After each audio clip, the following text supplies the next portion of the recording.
Ramkrishnanagar medical কলেজের শিলান্যাস হবে ৪ ফেব্রুয়ারি রবিবার। দেশের প্রধানমন্ত্রী নরেন্দ্র মোদী গুয়াহাটি থেকে ভিডিও কনফারেন্সের মাধ্যমে ভার্চুয়ালি শিলান্যাস করবেন এই মেডিকেল কলেজের। বুধবার ভিডিও কনফারেন্সে মুখ্যমন্ত্রী ডক্টর হিমন্ত বিশ্ব শর্মা এই কথা জানিয়েছেন।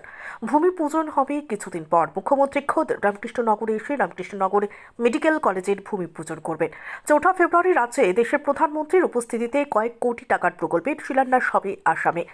এর মধ্যে রামকৃষ্ণনগর মেডিকেল কলেজও বৃহস্পতিবার সন্ধ্যা ৬টায় নিজ বাসভবনে সাংবাদিক সম্মেলন ডেকে এই কথা জানিয়েছেন রাতাবাড়ির বিধায়ক বিজয় মালাকার। বলেন, এবার রাতাবাড়িবাসীর স্বপ্ন বাস্তব রূপ ধারণ করতে চলেছে। মুখ্যমন্ত্রীর উদ্যোগে দেশের প্রধানমন্ত্রীর হাত ধরে শিলান্যাস হচ্ছে রামকৃষ্ণনগর মেডিকেল কলেজের।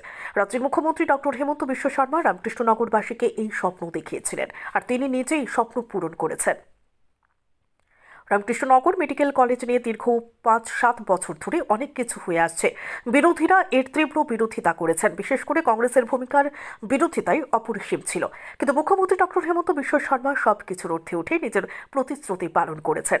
বলেন, এই কমিটমেন্ট অনেকেই অনেকভাবে নিয়েছেন। কাজ শুরু হতে খানিকটা সময় লাগার ফলে অনেকেই আমাকে জিজ্ঞেস করেছেন কি বাস্তবে রামকৃষ্ণনগর অথবা রাতাবাড়ি বিধানসভা কেন্দ্রে মেডিকেল কলেজ হবে কি। তখনই আমি বলেছিলাম জনগণকে যে আমার রাজনৈতিক জীবনে যতটা দেখেছি, ডক্টর হিমন্ত বিশ্ব শর্মা ওনার রাজনৈতিক জীবনে কথা দিয়ে সেটা করেননি এমন হয়নি। যেখানে যা বলেছেন সেটা তিনি করেছেন।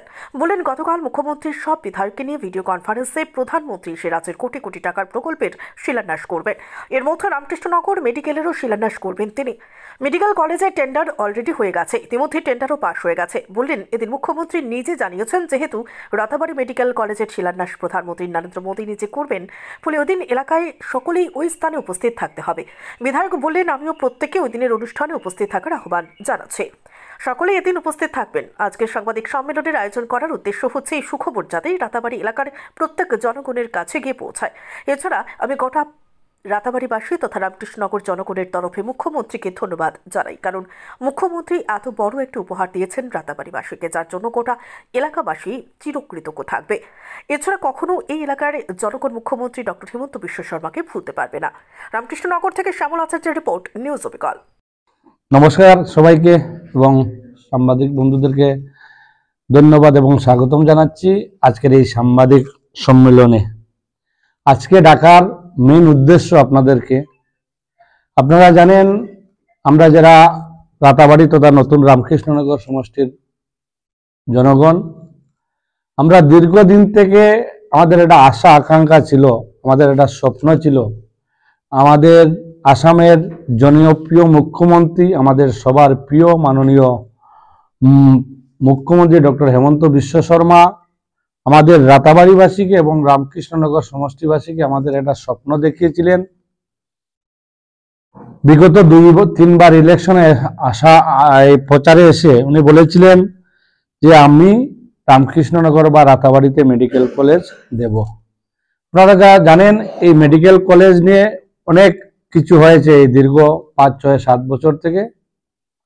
আর আমাদের মাননীয় মুখ্যমন্ত্রীর কমিটমেন্ট অনেকে অনেকভাবে নিয়েছেন এবং সমষ্টির মানুষ অনেক সময় ভেবেছেন যে লেট হচ্ছে, দেরি হচ্ছে, বা আমিও প্রচারে গেলে মিটিং মিছিলে গেলে অনেক বলতেন যে দাদা সত্যিকার অর্থে রামকৃষ্ণনগর বা রাতাবাড়িতে মেডিকেল হবে কি হবে না।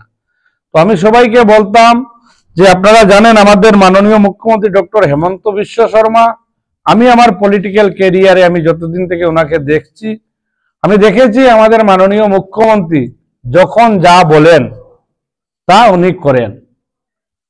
আজ পর্যন্ত আমাদের মাননীয় মুখ্যমন্ত্রীর পলিটিক্যাল ইতিহাসে উনি দীর্ঘদিন থেকে পলিটিক্স করছেন, বা আপনারা অনেক সাংবাদিক বন্ধুরা দীর্ঘদিন থেকে আমাদের মাননীয় মুখ্যমন্ত্রীকে দেখছেন, উনি যা বলেছেন তা করেছেন।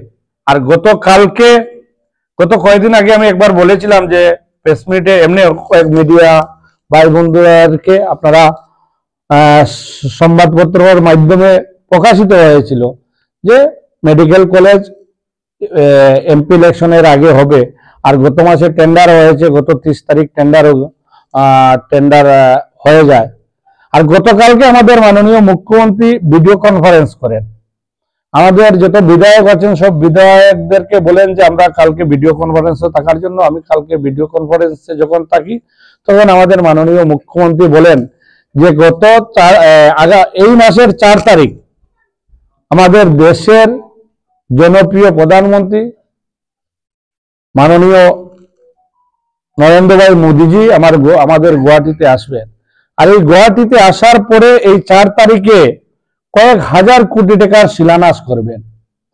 আর এই কয়েক হাজার কোটি টাকার শিলান্যাসের সঙ্গে আমাদের করিমগঞ্জ রামকৃষ্ণনগরের মেডিকেল কলেজেরও শিলান্যাস উনি গুয়াহাটিতে ভার্চুয়ালি করবেন, আমাদের রামকৃষ্ণনগর মেডিকেল কলেজ। গতকালকে আমাদের মাননীয় মুখ্যমন্ত্রী আমাকে বলেন, পার্সোনালি বলেন যে রাতাবাড়ির যেহেতু মেডিকেল কলেজ হবে 4 তারিখ মাননীয় প্রধানমন্ত্রীর প্রোগ্রামে যাতে আমরা এখান থেকে অনেক বেশি মানুষ যাই। তাই আমি আজকে আপনাদেরকে ডাকার একটাই কারণ হলো আমাদের মাননীয় মুখ্যমন্ত্রীকে আমি রাতাবাড়ি বাসীর পক্ষ থেকে অনেক অনেক ধন্যবাদ এবং কৃতজ্ঞতা জ্ঞাপন করছি। আমাদের মাননীয় মুখ্যমন্ত্রী যেভাবে আমাদের রাতাবাড়িবাসীকে এত বড় একটা উপহার দিয়েছেন, এই রাতাবাড়ির মানুষ কখনো আমাদের মাননীয় মুখ্যমন্ত্রীকে বলবে না। আপনারা জানেন এই মেডিকেল কলেজ নিয়ে কংগ্রেসী বন্ধুরা অনেক আন্দোলন করেছেন। কংগ্রেসীরা অনেক সময় বিভিন্নভাবে কেস মোকদ্দমা করেছেন যাতে রাতাবাড়ি রামকৃষ্ণনগর মেডিকেল কলেজ যাতে না হয়।